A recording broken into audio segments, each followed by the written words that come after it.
Samantala may bagong pinuno ang MRT3. Nakasala ngayon sa Balitang Hali ang bagong talaga pero nagbabalik na MRT3 General Manager na si Michael Capati. Magandang umaga at welcome po sa Balitang Hali. Hi, good morning po.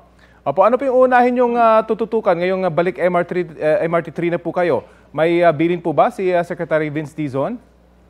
Actually, ang tututukan natin ngayon is, of course, yung maintenance ng ating facilities sa MRT3 and making sure na nagko-comply tayo, no? At masiguro natin na ang ating mananakay ay protektado.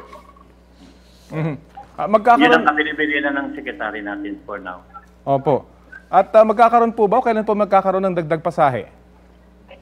Wala kami schedule or discussion as far as I know na magkakaroon ng adjustment sa pay sa MRT3.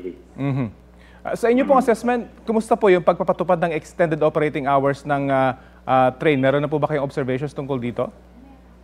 Actually, ang maganda sa atin, we extended 1 hour to cater to our especially mga BPO employees natin. And ang maganda doon, nakapag-service tayo ng additional na 25,000 additional pasahero.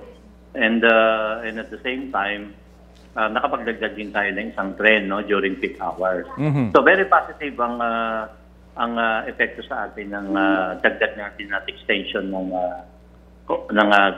train na schedules na. Mm-hmm. Eh dahil nabanggit nyo nga po, positibo yung kinalabasan nito, madadagdagan pa po kaya ng oras operasyon ng MRT3? Yun ang pag-iisipan natin kasi pa naman, 1 week pa lang naman itong ating extension. We'll look at it kung depende, kung kailangan pa ba o maayos na yung ating extension and additional train time. Mm-hmm.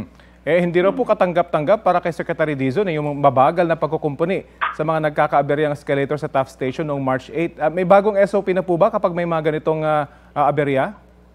Actually, meron naman tayong standard SOP na pinatutupad. Yun nga lang, kailangan very consistent tayo na alam din naman ng ating maintenance provider na may specific turnaround time na dapat pag may nangyaring ganyan, aayusin ka agad. Mm-hmm. Yun ang siguro kailangan natin tutukan and make sure na nagko-comply ang lahat for the maintenance natin.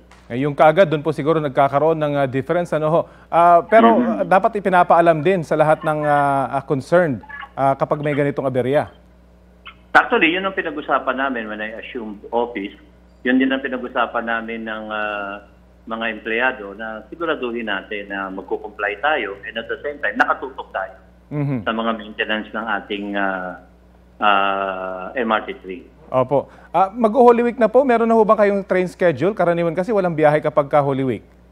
Oo. Meron tayong tinatawag na annual Holy Week maintenance schedule na magsisimula ng Thursday, ng Holy Thursday hanggang Easter Sunday. Yun po ay oportunidad ng ating maintenance provider sa kanang MRT na para sa ating check-in, mag-maintenance tayo ng mga tren, ng facilities natin. Wala pong biyahe yun. Mula Thursday hanggang Sunday. Magre-resume po tayo Monday na.